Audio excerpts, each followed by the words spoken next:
वाला दुनिया है, लेकिन हम लोग प्रयास करें। लेकिन उसके अंदर जो समय बात आई कि राहुल मंच जो है बुझा बात तो नहीं तो नहीं है सबक सिखा बात हो जब मंचवा से चढ़ के बोलो ना अरे वीडियो चौड़ा वीडियो तो बड़ा अच्छा लगे ऐसे बहुत आम पीड़ित व्यक्ति जो आज इस व्यवस्था से ठोकरे खा रहे हैं, जो इस व्यवस्था से लाचार होके त्रस्त हुए हैं, हमारा आपके वोट करे या ना करे लेकिन हमें मानते हैं। ये हमें वहां से सूचना आया कि एक लड़का ब्लॉक गया हुआ था, इस तरह की बातें सामने आई। तो कहीं ना कहीं आज जो व्यवस्था हमारे इस राज्य की है उस व्यवस्था पर हमारे राजनेता काम हमारे राजनेता अगर बात करें तो आज हमें यहाँ आने की आवश्यकता नहीं। हम लोग पढ़ने और लिखने वाले सभी छात्र हैं, जितने भी हमारे केंद्र पदाधिकारी आप ध्यान देंगे सब जो बैठे हैं, चाहे राजेश जी रहे, नागेंद्र चंद्रवंशी जी रहे, धीरज झा जी रहे, चाहे हमारे रोहित दास रहे, यमुना मंडल रहे, चाहे पांडे जी रहे, सभी एक हम लोग हम उम्र के हैं। यानी योग था अपने परिवार को संवारने का, अपने आप को संवारने का और अपने राज्य के बारे में सोचने का, आगे बढ़ने का। लेकिन आज वो राजनीति में आने का कारण यही है कि उन्होंने हमें अवसर दिया। आज 23-24 वर्षों के झारखंड में जो दशा यहाँ के राज्यवासियों के साथ होनी चाहिए थी, आज कहीं ना कहीं उसके विपरीत हमें इस राज्य को पाया। चाहे हमारी शिक्षा के स्तर को देखा जाए, स्वास्थ्य के स्तर को देखा जाए या हमारे रोजगार के स्तर को देखा जाए, लगातार कहीं ना कहीं सरकार की उदासीनता के कारण, यहाँ के पॉलिटिकल पर्सन, यहाँ के ब्यूरोक्रेट्स की उदासीनता के कारण आज हमारे लोग लगातार हाशिए में जा रहे हैं। आज गिरिडीह की अगर बात करें तो गिरिडीह में कई फैक्ट्रियां हैं, हमें लगता है सैकड़ों की तादाद में होंगे, शायद हजारों की तादाद में छोटी छोटी होंगी, लेकिन जो काम करने वाले लोग कहाँ हैं?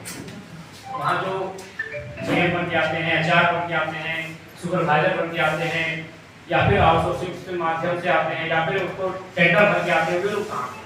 अगर यही दशा चलता रहेगा और हमारे रोजी रोजगार में भी लोग दस्तक देते रहेंगे तो हमें नहीं लगता कि इस राज्य को बनना चाहिए था। इस राज्य का होना या ना होना तो कोई बात ही नहीं रह जाता। इसलिए ऐसा लगता है कि एक बार में नए सिरे से प्रयास करना चाहिए।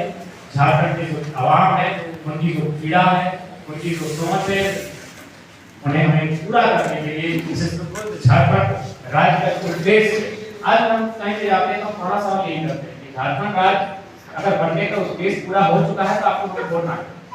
अगर बनने का उद्देश्य पूरा है तो हमें क्यों चुनाव लड़ें?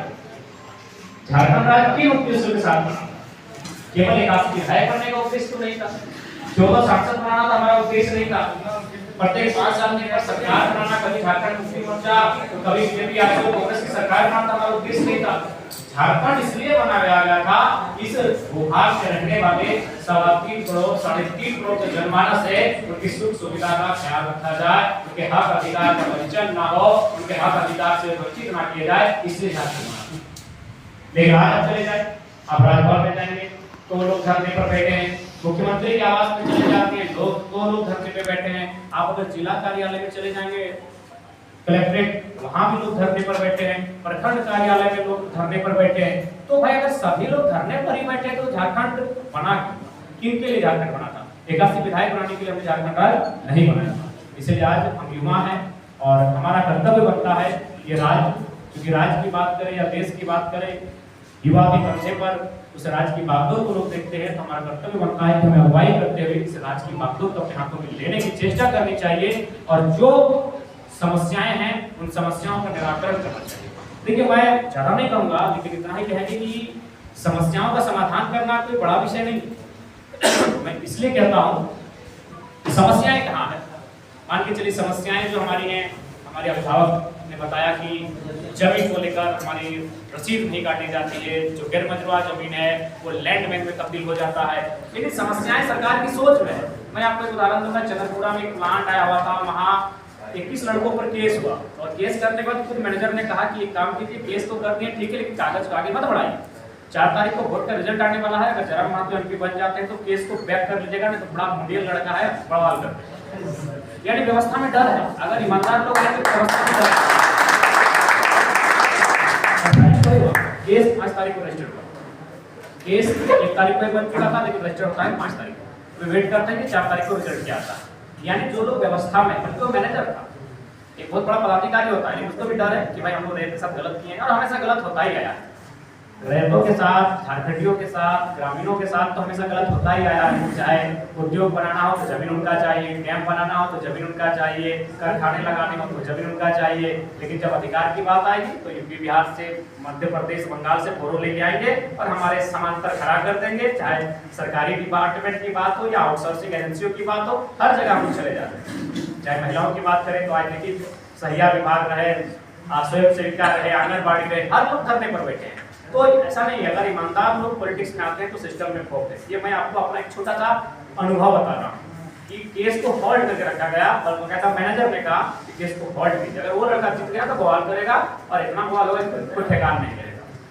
तो इसका मतलब है अगर हम लोग ईमानदारी से प्रयास करते हैं, थोड़ा सा बोल्ड होकर अगर प्रयास करते हैं तो हमें लगता है इस राज्य में बदलाव आएगा। क्योंकि अभी तक क्या हुआ कि हम लोगों ने कभी बोल्ड होने का प्रयास नहीं किया। और सवाल ये बोल्ड होंगे तो कैसे होंगे, सबको अपना परिवार की चिंता है, परिवार की प्रॉपर्टी कैसे बढ़े इसकी चिंता है। और आज तो हमें बड़ा खेद के साथ करना पड़ता है। बेशक इस राज्य का निर्माण आधार एक आदिवासी राज्य के रूप में हुआ था, लेकिन आदिवासियों में भी अगर देखा जाए तो केवल एक परिवार तक ही सीमित होकर रह गए। उसी का परिणाम है कि आज कल्पना मैम आती है और गाने से उपचुनाव जीत के चली जाती है। इसलिए हम लोग एक ऐसी व्यवस्था बनाना चाहते हैं जो सत्ता और संपत्ति का विकेंद्रीकरण। कोई भी चीज अगर एक जगह जमा हो जाएगी तो हम तानाशाही को उदय करते हैं।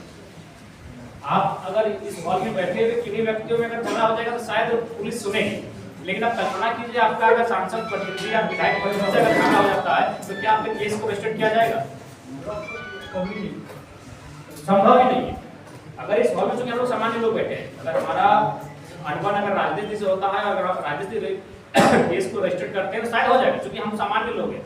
लेकिन सोच के देखिए, अगर हमारा सामना किसी दिन सांसद प्रतिनिधि से हो जाए या खुद सांसद से हो जाए तो क्या केस रजिस्टर्ड होगा?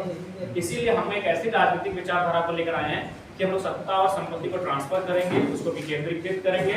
और हमने ये भी कहा कि अगर हमारे राजनीति से कोई चुनाव लड़ेंगे तो हम लोग उनके ब्लड रिजल्ट में तो फ्यूचर में टिकट नहीं देंगे, हम लोग विकेंद्रीकृत